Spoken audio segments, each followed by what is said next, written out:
Rinkimų agitacija. Kalbės Tėvynės sąjungos Lietuvos krikščionių demokratų kandidatas į Seimą Valdas Pileckas.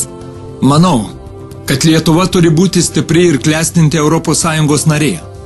Žmogišką, gyvybingą moralinį klimatą ir kur kas geresnės gyvenimo sąlygas Lietuvos piliečiai gali ir turi susikurti. Ne kituose kraštuose, netolimoje ateityje, bet čia ir dabar. Svarbu apgalvotai stabdyti ūkio ir socialinę krizę, didinti mokesčių mokėtojų lėšų panaudojimo efektyvumą, užtikrinti stabilų ekonomikos ir nacionalinio konkurencingumo augimą. Remsiu iniciatyvas, lengviau steigti smulkųjį verslą, kuriantį darbo vietas. Pritarsiu įstatymo pataisų, užtikrinančių vartotojų teisių ir viešųjų interesų apsaugą nuo nepagrįsto energijos kainų didinimo priėmimą.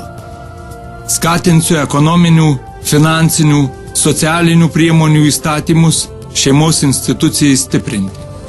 Sieksiu efektyviau įgyvendinti regioninę politiką, pritraukti į Marijampolę kuo daugiau investicijų ir taip kurti darbo vietas.